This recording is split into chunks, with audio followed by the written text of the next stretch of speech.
Mas essa é especial, nossa conexão com o nosso correspondente Jamil Chad. Jamil vai trazer hoje para a gente uma informação exclusiva envolvendo o caso Jeffrey Epstein. Fala, Jamil, bom dia.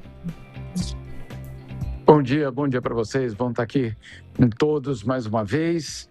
Olha, Joana, é bastante impressionante esse caso Epstein, porque parece que cada vez que a gente vai mexendo e descobrindo e olhando para esses documentos, novas revelações vão aparecendo. Desta vez, trata-se, na verdade, do documento, aquele documento original, que basicamente, no caso da justiça americana, não só indiciou o Epstein lá em 2019, mas impediu o financista de aguardar por seu julgamento em prisão domiciliar. Então, os advogados de Epstein tinham pedido para que a justiça americana permitisse que ele aguardasse em prisão domiciliar. Muito bem. O juiz americano não concedeu a prisão domiciliar para Epstein. E no argumento, isso que é a parte impressionante, no argumento, uma das partes, basicamente, do processo alerta a justiça americana o seguinte, que Epstein tem um risco de fuga elevado, porque detém uma significativa riqueza no Brasil.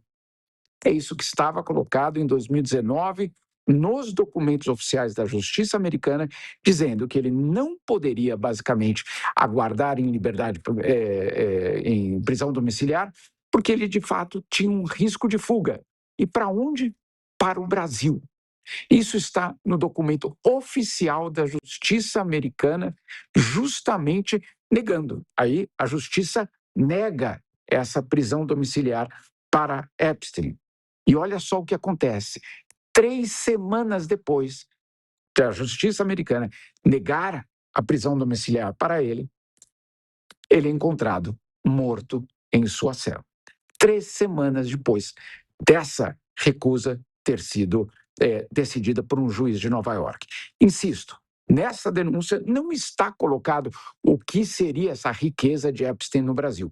Não há nenhum detalhamento sobre isso. Mas a justiça americana tomou a decisão com base, entre outras coisas, o fato de existir um risco de fuga do americano.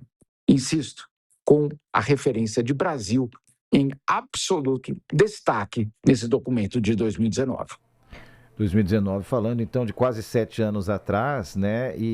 Joana, Jamil, é óbvio que nós, como jornalistas, vamos ficar nos enchendo de perguntas, né? E assim como na época do WikiLeaks, esse caso, Epstein, ele a cada momento apresenta novas informações que geram novas perguntas, né? Mas o Jamil falou, o que seria essa riqueza? Não sabemos ainda.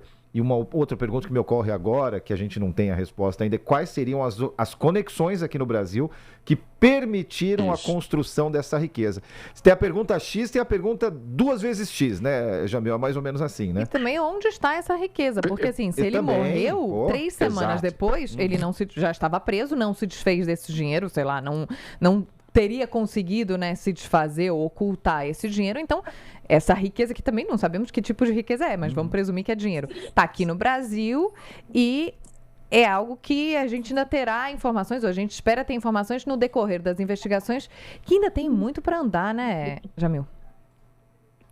Muito, muito, Joana. E você tem um ponto fundamental aí, porque justamente nós só sabemos dessa parte. O documento, pelo menos esse documento que nós tivemos acesso, apenas traz essa informação.